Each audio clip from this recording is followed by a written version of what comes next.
தஞ்சாவூரில் ரங்கராஜ் பாண்டே, மணிகண்டன், பழனி, எழிலரசி, கபிலா விசாலாட்சி, ஹேமவர்த்தினி, நாராயண கோவிந்தன் பங்கேற்கும் சாணக்கியாவின் சில் பட்டிமன்றம் ஆகஸ்ட் 8 சனி மாலை 6 மணிக்கு. இடம் காயத்ரி மஹால், காங்கேயம் ரோடு, திருப்பூர். அனைவரும் வருக, அனுமதி இலவசம். இந்தியாவின் தனியார் விண்வெளித்துறை வேகமாக வளர்ந்து வரும் நிலையில் விண்வெளி கழிவுகளால் பூமியில் இருக்கும் மக்களுக்கு எந்தவித பாதிப்பும் ஏற்படக்கூடாது என்பதற்காக மத்திய அரசு ஒரு முக்கிய உத்தரவை பிறப்பித்துள்ளது. இந்தியாவின் விண்வெளித்துறை ஒழுங்குமுறை அமைப்பான இன்ஸ்பேஸ் திட்டமிடப்பட்ட விண்வெளி பொருட்களின் மறு பிரவேசத்திற்கான நெறிமுறைகள் என்ற புதிய வழிகாட்டுதலை வெளியிட்டுள்ளது. இதன்படி இனிவரும் காலங்களில் தனியார் விண்வெளி நிறுவனங்கள் தங்களின் செயற்கைக்கோள்கள், ராக்கெட் பாகங்கள் மற்றும் விண்கலன்களை திட்டமிட்டு மீண்டும் பூமிக்கு கொண்டு வரும்போது கடுமையான பாதுகாப்பு விதிகளை பின்பற்ற வேண்டும் என்று தெரிவிக்கப்பட்டுள்ளது.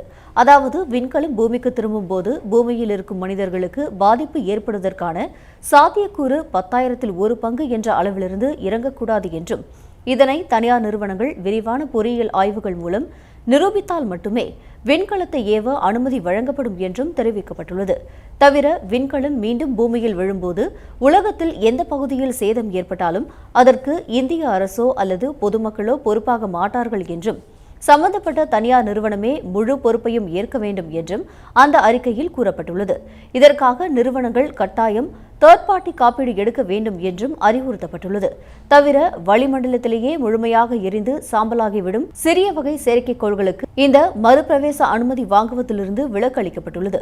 அது மட்டுமின்றி இந்தியாவில் இயங்கும் வெளிநாட்டு விண்வெளி நிறுவனங்கள் நேரடியாக அனுமதி கோர முடியாது என்றும், அவர்கள் இந்திய சட்டத்திட்டங்களுக்கு கட்டுப்பட்டு இந்தியாவில் பதிவு செய்யப்பட்ட ஒரு துணை நிறுவனம் மூலமாகவே தங்களின் திட்டங்களை சமர்ப்பிக்க வேண்டும் என்றும் விளக்கம் அளிக்கப்பட்டுள்ளது. இந்த கடுமையான புதிய விதிகள் மூலம் இந்திய விண்வெளித்துறையில் பாதுகாப்பான மற்றும் பொறுப்பான ஒரு புதிய சகாப்தம் தொடங்கியுள்ளதாக விண்வெளி ஆய்வாளர்கள் கருதுகின்றனர்.